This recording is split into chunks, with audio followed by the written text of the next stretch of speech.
Es una imagen que se queda grabada en la memoria de los colombianos.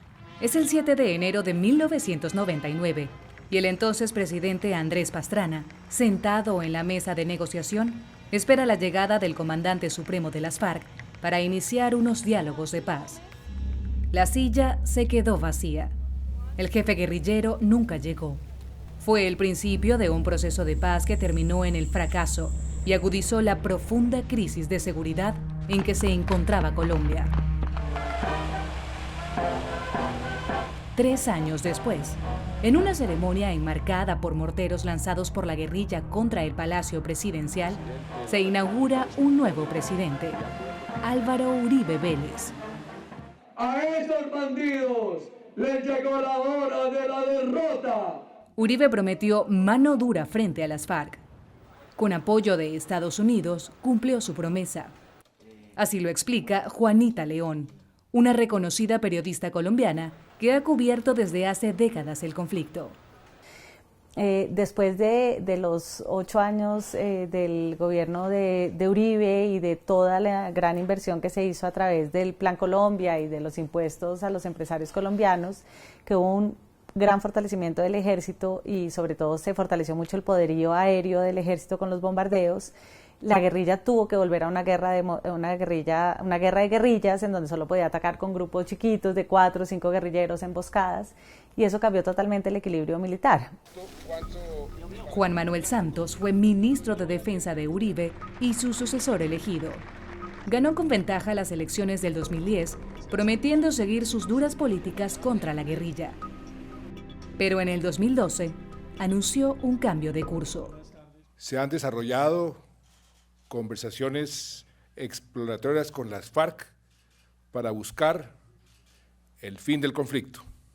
Los negociadores del gobierno y las FARC se reúnen en La Habana, Cuba. Pero acabar con el conflicto colombiano no será cosa fácil. Las FARC nacieron en los años 60 de organizaciones campesinas con ideales marxistas.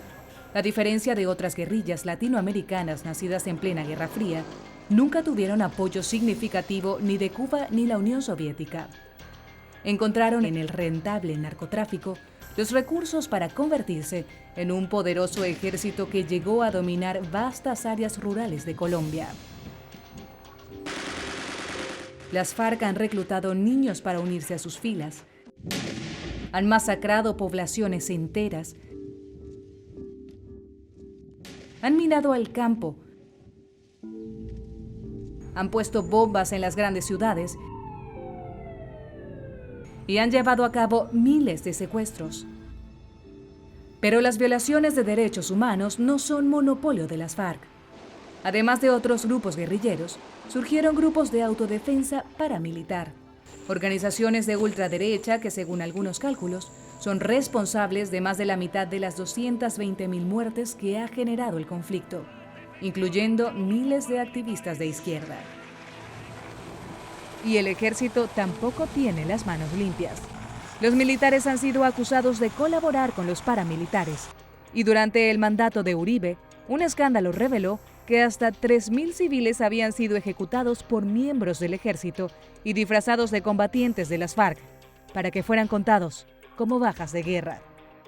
Las FARC y el gobierno llegan a los diálogos con profunda desconfianza mutua. Los plazos establecidos se han atrasado una y otra vez. El secuestro de un general por parte de la guerrilla casi descarrila el proceso. La negociación se centra en 2 ejes principales. El primero es buscar reformas económicas para enfrentar las causas de la guerra. Ya ambos bandos se pusieron de acuerdo en un ambicioso programa de desarrollo agrario. El segundo tema son las condiciones para la participación política de la guerrilla, que es una de sus principales motivaciones para negociar. En el resto de América Latina, una cantidad de exguerrilleros llegaron al poder por las urnas y por las vías democráticas. Entonces, pues el caso de Mujica, el caso de Chávez, el caso de Nicaragua, el caso de Dilma Rousseff. Hay muchos casos muy cercanos de gente que había sido guerrillera como ellos, había optado por el camino democrático y hoy tienen poder mucho más de lo que las FARC han alcanzado. Pero es ese precisamente uno de los puntos más difíciles de aceptar para los que se oponen a los diálogos, liderados por el expresidente Uribe. Le dan impunidad a un grupo, aparece otro, y Colombia no saldrá de la violencia. En abril, miles de colombianos salieron a marchar en protesta contra el proceso de paz. Las encuestas más recientes muestran que casi 40% de la población está en contra de las negociaciones.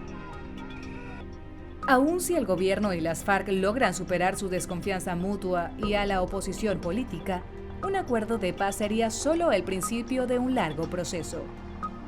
¿Cumplirán los combatientes de las FARC las promesas que hagan sus líderes en la mesa de negociación? ¿Cómo enfrentaría la democracia colombiana la presencia de un nuevo grupo político con ideas tan radicales? En medio de una crisis fiscal que se extiende por toda América Latina, ¿cómo financiará el gobierno las costosas reformas que promete un acuerdo? Las respuestas a estas preguntas determinarán si este proceso de paz se convertirá en un ejemplo para el mundo entero o un capítulo más para la negra historia de la guerra en Colombia.